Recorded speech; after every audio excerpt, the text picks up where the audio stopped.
What's popping in the streets, everybody? I believe, therefore I am. King Siler.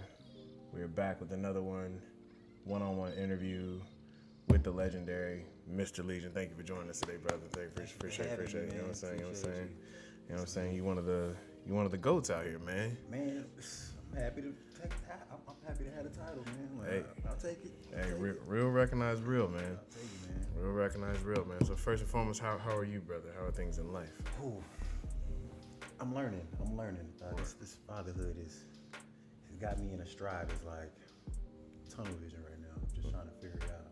But I'm loving it. Like it's great. On a scale of 1 to 10, how 10 being like extreme, how hard was like the switch? It was super hard. I was going from all in with dance to like, oh, you need to be at home. And time So it was management. super hard to just wake up and be like, oh, this is what it is for real. So I think the hardest thing for me was trying to come back because I was cool with being at home. Right. I didn't really want to leave. So Yeah. that was my thing. Yeah, it kind of catches you off guard, man. Because Yeah. I was the same way, and everybody cracked jokes at me. They were like, "Oh, she's gonna be wrapped around your finger," and she's not. But it's just like, I just want to make sure she's all right at all times. Yeah, First child for me, so you know, and so you get it. Yeah. It's like, okay, I know I have to be here. Right. Absolutely, man. So, and it's weird because I was asking myself this question. Like, we've known each other for a long time, bro, but I can't pinpoint when exactly we met. It was just like we materialized in each other's lives. Like, Kind of cultivated. Yeah. I think it was Crump, honestly. Was it Crump? I mean, I know I've been crumping like I had met you, but it was like, but when though? Like, that was like the time period. Like, there was most people I can remember a significant event, but I always feel like we'd see each other at events, and then eventually it was just like, oh, that's Legion, that's Tyler. Yeah, that's kind of how I remember it. Like, I just knew coming onto the scene in like 2011, 12. Cause I've always been dancing, but I was in Arlington. Nobody knew anything about that out there. So coming into the scene, like doing Texas Got Talent. Ah, yes. Okay. when I There did we the go. Okay. That solo when I did the flip and Yeah. didn't land the flip. Hey, man, you gotta take them life lessons. It's learning. You got to be around if you know that story. You've been That's around. we're showing our age just a tad bit. So. But yeah, I think that's when it kind of like, oh, that's Yeah. That's Okay. what kinda Okay. Word. So one of the biggest questions that I definitely wanted to ask, like, of course, with you being in freestyle and choreography, how does that work for you? Because I definitely, like, for me, being a freestyle dancer and being so used to, obviously, we have a high standard as far as execution and adaptation. So when often, like, maybe people like myself, I know for me, when I walk into some people's choreography classes, I can't help but hear things that they're missing. Like, how does that affect you, like, as a dancer and as a choreographer, or do you kind of like, does that give you a significant edge or anything? Like, how's that process for you? I think creatively I have a better edge than most because I'm able to get into those pockets that a lot of people can't put a count to. Word. Okay. Yeah, so it's not necessarily a one and two. It's like are you hear this? Like sometimes I do it with the music sometimes because I want people to catch it then and not later at the end of class. Right. I want people to be tuned in. Like that's why I kind of tell people about the song so they can kind of like vibe with it. It's not like to get you in class. Like I teach you whatever, so it's kind of like give you opportunity to kind of spend some time because that's what I do when I create. I'll put on a repeat all day, just kind of feel it out. Right. And then I'll dive into it. But I do think it helps. But also for me, I didn't know how to learn choreography either from just freestyling. Okay. So I had to take classes first to kind of get an idea of how to even begin teaching. So the freestyle came first and then choreography? Okay. And even now with D-Town Boogie or hip hop, I freestyle it. Just dancing, sessioning, recording myself on my phone. How do you separate the two? Like, as far as, I guess, so how does your mind work? Like, let's say, for instance, if you had a class, like, or, you know, when you set up for your class, like, what goes into the process as far as, like, okay, this is how I'm going to run class today? It's a feeling. Like, I take my everyday feelings into, because for me, dance is another world, kind of get me away from real life, you know what I'm saying? Absolutely. So if I'm having an irritating day, then I'm gonna dance that way in class. But I'm gonna have a way to. For me, it's emotional literacy. Like that's what dance helped me with. Right. So I feel like I can kind of navigate people that way of getting to understand my thought process, because it's not just moves for me. It's a mood. Right. It's even the character. You know what I'm saying? How that character is gonna live in this world of this song. That's what it is for me. Gotcha. So when I come into a class, I'm like, okay, this is not like a regular hip hop, because I don't really call my classes like a hip hop class. It's just Legion's hip hop, whatever you figure that is. Right. So for me, getting into it is, can I help you identify the character first? And that character has tools or moves. Right. Or mood, so that's what kind of helps. Sounds like a little bit of that crump kind of working for you. Okay, that's fine. That's dope. I've used everything I know, with like even Afrobeat, like Right. how to use the whole body and not staying stagnant in one place. Like with tutting, Absolutely. I learned tutting. I was just standing there doing stuff, not moving my feet. So. Gotcha. And for the people that maybe, I know you got millions of followers and fans and stuff like that, but if people not understanding, so the character obviously is the who. In Crump, we have people often, well, just in general, across the board when it comes to freestyling, the two biggest things that people get misconstrued are character and style. Character is who's moving, and the style is how you're moving. You know, you can't answer the how until you know the why, and obviously the why begins with the character of the person or whatever the case may be. So the character helps you identify who's happening here or why it's happening. After that, then you can understand how later on. So And how I help kind of navigate with coming from freestyle to with choreography is mostly movement, being clean. Right. With that is, okay, how can I get a person who doesn't come from a freestyle background to understand I come from a freestyle, so that's what I'm gonna start with choreography. So I kind of help. I just have to first of all, I have to know what I'm doing, because as a freestyler, we're in our emotions most of the time. Agreed. It's inner, so it's like we don't even know, like, oh, we doing left hand first or right foot first. So I had to teach other people to like learn how I taught. You know what I'm saying? How I need to teach to get people to understand it. No, absolutely. I practice teaching before I teach. You know what I'm saying? Like, that's what I do. That's good. That's Yeah. good. Because not everybody, that's one of the big things that everybody thinks they can just hop in the classroom. Like, application is really important. And I think you can only gain that through time. Like, you can't teach everybody the same way. I know that I have to, I'm a special needs individual when it comes to choreography. Yeah, like, break it down for me slowly. Yeah. Like that, like I have to truly understand, because if I don't, if someone in a choreography class doesn't break it down for me to understand, I kind of like make this emotional disconnect, because it's just like, oh, you're just throwing something out there just because simply works here. But if I understand what you're trying to communicate, I think that kind of connects with me as a freestyler, you know. So that's dope that you do that. Yeah, that's just a bridge. I think that I think everybody should like spend more time with, just connecting that, instead of being like, oh, you're this and you're that. Right. It's kind of figure it out. Oh, that's dope, man. That's dope.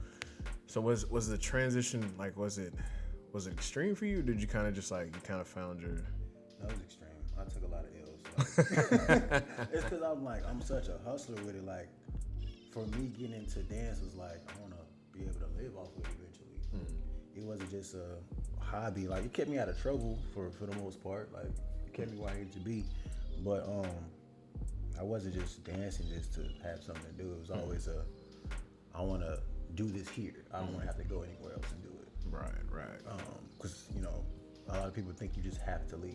You know what I'm saying? Absolutely. But it's a resource thing, connection. Like, I'll go to the hood and put on the show, like, to get those connections or whatever. But, you know, it's just a choice, honestly. But it's crazy because I feel like I'm not gonna lie, I've always kind of like low-key had like a kind of chip on my shoulder, because it's like nowadays, as far as like what we see on like social media and stuff like that, it's like when you see the freestyle community, we are the street style dance. Yeah. But as far as the streets don't really fuck with us. They don't. But that's as far as like what they fuck with, like everything that's on IG or TikTok, or, you know, they fuck with the D-Town Boogie and stuff like that. And it's kind of like, okay, well, I mean, it's Raw on Street over here. What's up? And it's just like, nah, we don't fuck with that, man. Like, Wow. what do you think? I mean, what do you think? Like, I guess like the connection is with it. Is it just like, is it the culture of just like being around the music that's played on the radio today, or is it something deeper?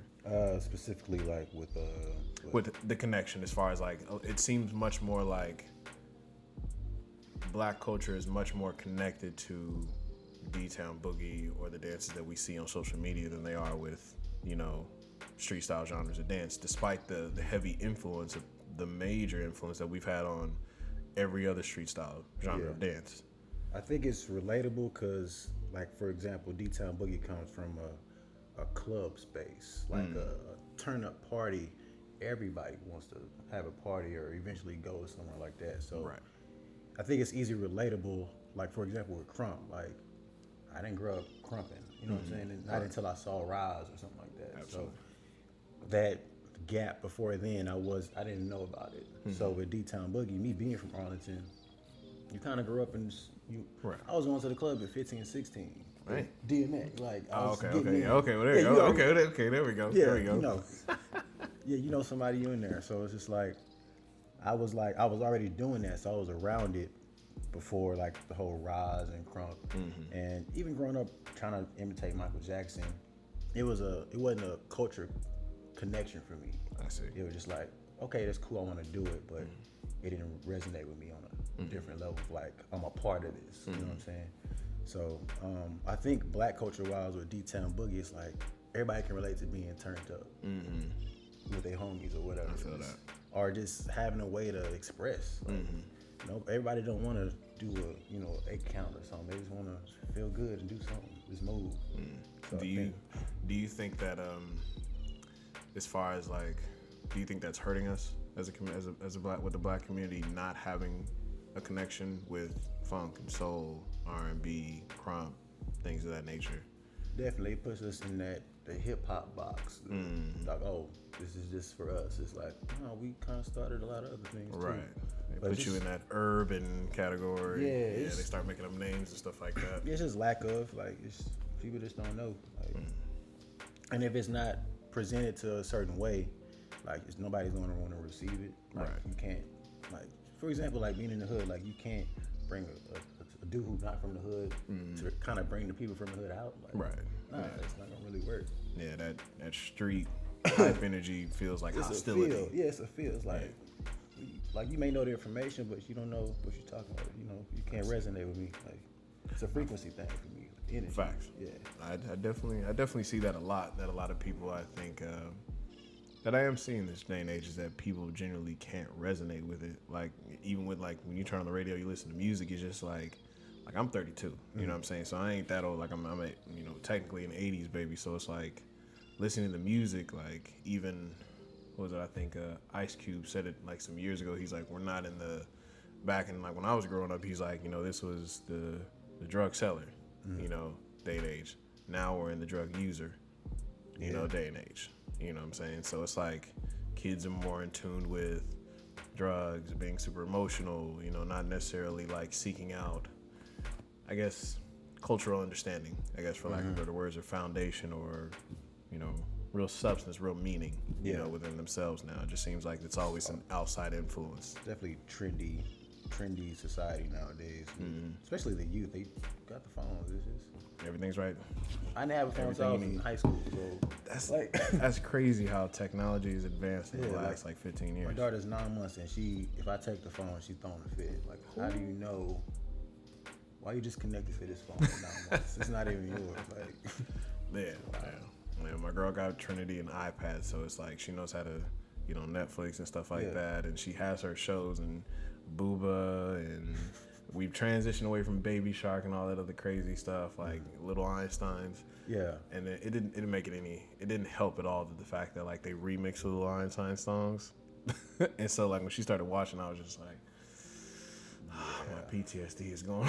Yeah, my daughter, she's stuck on. We went from Coco Melon to Gracie's Corner. Have you heard of Gracie's Corner? Yeah, I think she's watching Gracie's Corner. Is that the black chick with the yeah, curly yeah. hair? Yeah, that's her. Okay, so yeah. I rock with Gracie's I'm Corner. sorry, Trinity. I don't know that. I rocks with Gracie's Corner. Yeah. Coco Melon started to get a little weird after like watching it with her. I was like, Yeah, it's, nah, we gonna- it's definitely different. That's why I'm just like, sometimes like I was like, well, the government is putting hidden messages in this show. No, one day they're hypnosis. gonna, activate your yeah, the switch. Your kid turns on you. Exactly. No, Yeah. we definitely not with that, man. But so how did you get into crump? Like, what was like the first step as far as like, okay, this is a lane I'm gonna take now. The proper way of learning crump, because I tried to do it before, Okay. and it just didn't turn out good. Like I went to Sam Houston High School, Okay. so this is my freshman year, and this Mirage just came out for me, and I tried to make a little crump video. The wrong person got to it, running around the whole school. It wasn't the best looking video, so. But it started at Cowboys. I ran into C4. Rest in peace, the Cowboys. I don't care if anybody says that was like the best Yeah. club in Dallas, in my personal opinion. But Fact. No, fact. now it's a parking lot, Yeah. some funky ass factory down the street. Yeah, yeah. But yeah, C4, he saw me dancing. He was like, "No, like you want to learn? Yeah, like cool." And that's where it was. It's always been a thing I wanted to get into because I identified the energy. That's what it was for me. And then once I started, going to C4 and like him teaching me like basics and like really breaking it down, I was just like, man, this is harder than I expected it to be. Like it was really like training for a sport for me. Right. So I've always been like athletic with like basketball, track. I ran track at UTA for a couple years. But yeah, I was always drawn to it. But once he kind of, I met him at Cowboys and he was like, yo, you should get into it. And I started seeing like how the atmosphere was with like the real sessions and stuff. I was just like, oh, this is legit. Like, cause like coming from my background, it kind of helped with dealing with how people dealt with certain things at home. Right. It's like, oh, this is more for like a release, not just like, oh, you're angry. Like, you know what I'm saying? Right. Yeah. So I kind of understood it more. That's what kind of got me more into it because it was like a mental, spiritual thing for me. Right. And then, so that's how I kind of get started with crump. Yeah. Gotcha. And I know, of course, you said earlier, like as far as like that gives you a significant advantage as far as for in choreography and giving you a different perspective. What's the best thing that you think like crump has given you as far as and personally for your dance that really does give you that edge? If there is one thing. I hear music differently. How so? The way I hear music now is like, for me, if you played a song, I'm thinking of how can I live in this song, not how can I dance to it or speak on what it's portraying, but like how do I fit? How can I live in it and still be me? Because for me now, it's about, I used to be one of like, I'm trying to impress this person. I'm trying to look cool. Right. But then after a while, like it was just like, but like what I need. I'm not being fulfilled. Even if I win, I'm still not fulfilled. It's kind of like okay, I still feeling this type of way.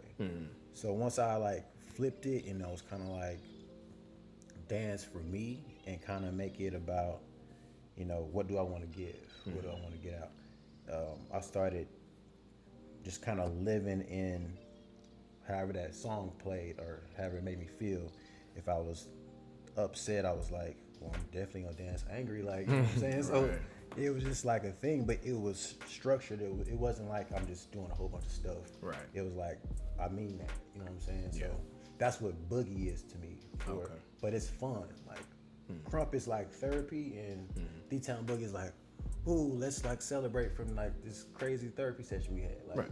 So your social dance. Yeah. Yeah. That's literally what it is. It's social for me because I'm not the most social person. I feel you. Yeah. Speaking wise, yeah, I'm not the most. Gotcha. So yeah, that's how I navigate with, the crump edges. I just hear stuff differently. Even when I recently did some choreography to Wild Side, and it was hip hop, but the people that took the class, they were saying it was different. It was like they were like it was hip hop, but you kind of had like a crump feel in some places, but it made sense. Right. It wasn't like, oh, that's an arm swing. Like I wouldn't throw an arm swing in a song like that. So I don't know, it just makes sense to me. Like that's what it is for me. Gotcha. Yeah. Good deal. Good deal.